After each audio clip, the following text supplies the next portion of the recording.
So I finally stopped being lazy. And I had to go back to the original teachings when you first started coming into here for our teachings. And it's like I was able to... Isn't all that lazy is not connection with the vitality that is really you? Yeah. Isn't it just resistance? In other words, no one says, I think I'll set out to be lazy. It's just that you don't feel like doing something else because you're not in alignment with... Yeah, but it's like the way that I was brought up was that I was waiting on others to do it, but with your teaching, you kept saying, no, you have to do it, you have to do it, you have to do it. You want to do it, you want to do it, you want to do it. So now I'm wanting, and I have these strong desires, and when I get to step 3, my part, and then when I get to step 4, that's the ecstasy part for me. Yeah. It's like when I come to that part. I got this, I got this, but then I've trained myself to like the low bottom living too, and that feels just as good as the ecstasy of being on the high flying disc. There is a momentum to it, and we will go along with that so far as to say, we know that you understand the value of contrast, and that there are things that are interesting, and if you don't have a really good question, you're not going to come to a really good answer. So maybe you're appreciating and enjoying the contrast that is all part of the process. I am, but I like to know the difference when I step from the high flying disc to the not. There's 2 ways to know that that has happened. One is by the way you feel.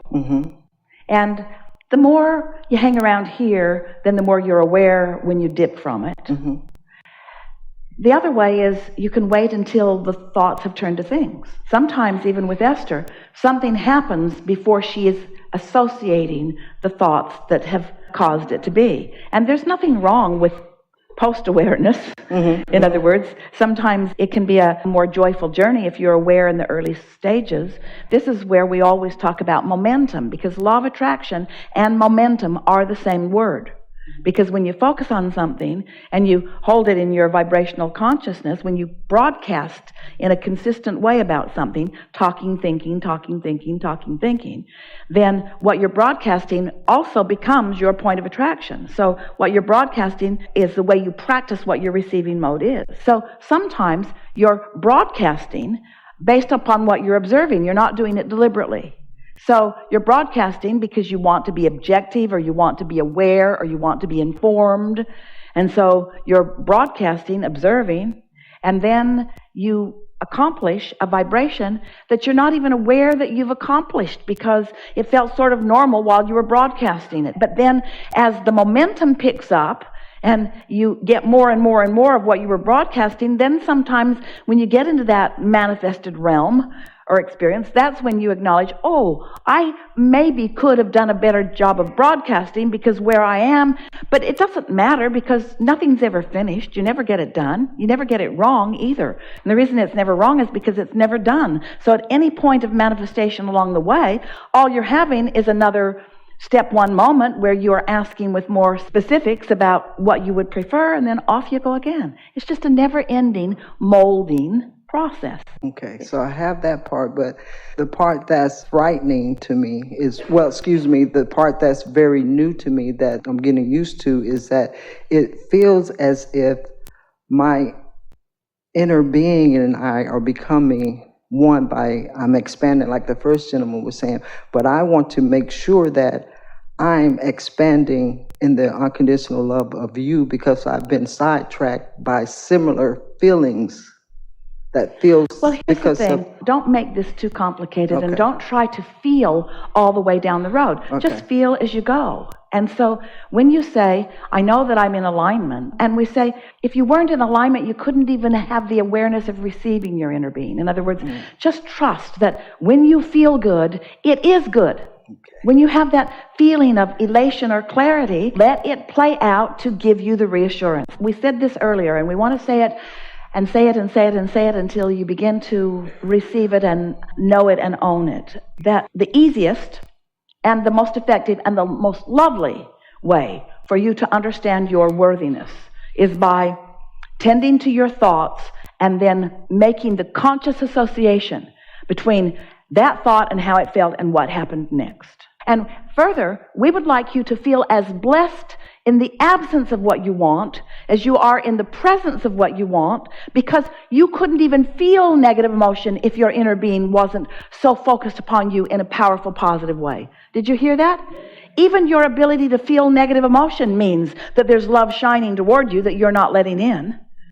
And the worse you feel, the greater indication of the more love that's shining, that you've just got your shield up and not letting it in, you see. Oh, okay, I got it. That makes sense So to me. you're not ever going to get away from the awareness of your source, or the interest of your source, or the love of your source, or the assistance of your source. You're not ever going to get away from it, but you can, as you've been describing, you can put yourself in less or more modes of awareness of the existence of that.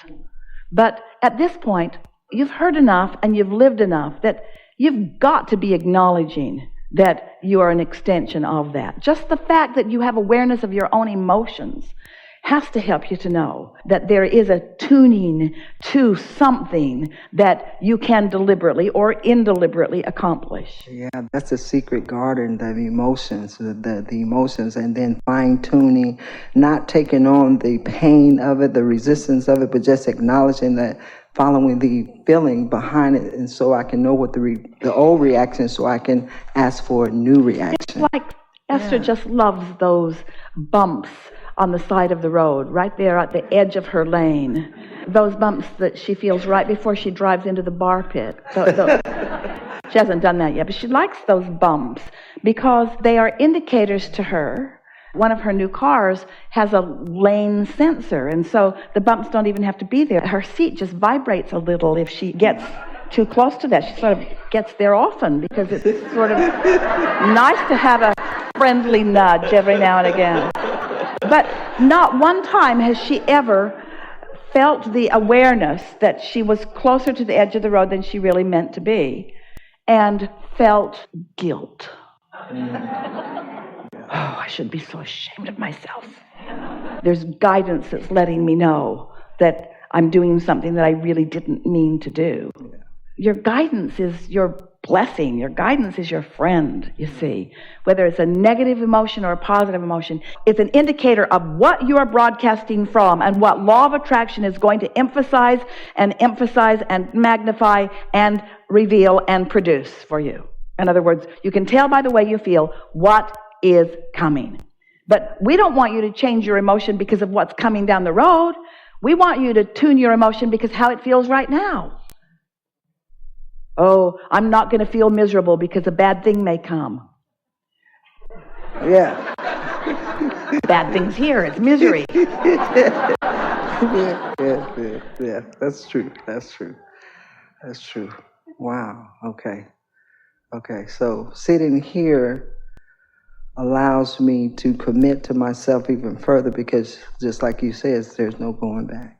So, and I appreciate that. There's no regression in this magnificent universe of expansion. Yeah. You cannot be ever less than you have become. But the thing that trips you up a little bit, that we are wanting to help you to realize, is that you have become vibrationally more than you know. Yeah. And you are, from your broader perspective, being held to those standards. Yeah. You are a lover, whether you want to be or not. That's who you are. And when you find reason to hate, you feel terrible, not because you're doing something wrong, because you're depriving yourself of who you are. You see, when you feel poor or vulnerable or afraid, you feel terrible, not because you're doing something wrong, but because in that thought you are depriving yourself of the stability and the abundance and the security and the well-being that is flowing to you. And if it were not flowing to you, you could not feel yourself depriving yourself of it. And so every negative emotion, no matter how subtle or strong, the stronger the better as far as we're concerned, is an indicator of the power of who you are and the power of your asking. And even more than the power of your asking, the power of the answering. The power of the helping, the power of the clarity, the power of the offering, the power of the blessings, the power of the assistance, the power of the unified forces, the power of the energy that creates worlds, the power of all of that flowing to you because you've asked for it and you deserve it, and here it is. So next time you feel bad, say, oh man, I must be so good. I must be really important, and I must be really loved to feel this bad. Yes, yeah. There must be a whole lot of positive energy focused toward me that I'm not letting in, because I could not feel this bad if there were not on the other side of that all this good that is flowing to me. Yes. Yeah. Yeah. Cool. Yeah. Thank you. Wow, that's amazing, because it's like, if I feel the negative emotions now of the past, it's like, no, I've laid the new stones. It's like vibrational steps. There's something really good for us to talk with you about here.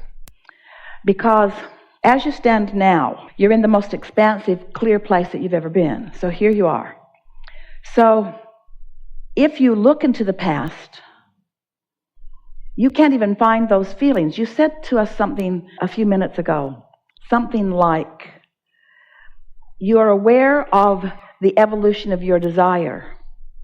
And we want you to not feel the need to trace your way back through any of that.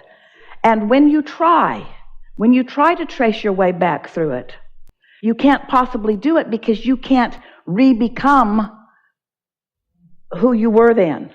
And that's what you meant when you said, sometimes I think I like the low part of it as well as the high part. That's what you were talking about. And we want you to know that, first of all, you can't go back. So you can't undo the becoming that you have accomplished. And when you try, all it does is introduce confusion into the conversation. Wow. Everything that you've lived has been of value and with good reason. Because you cannot receive an answer unless you have a question. And so much of that you want to, a lot of you do, you want to condemn past behavior or past thought or past lack of success or past something. You want to say, I should have done it different then. And we say, not only is that wasted life because you can't go back and do it, but that it was all right then, as it is all right now. You have to be willing to accept the rightness of where you stand in order to harmonize with your inner being, who always accepts the rightness of where you stand. But so much of the world, we want to talk to you about this, because this receiving mode, when you're tuned in, tapped in, turned on to who you really are, or this receiving mode when you are ornery or angry or vulnerable or defensive or depressed, and all of those potential receptive modes that are in between.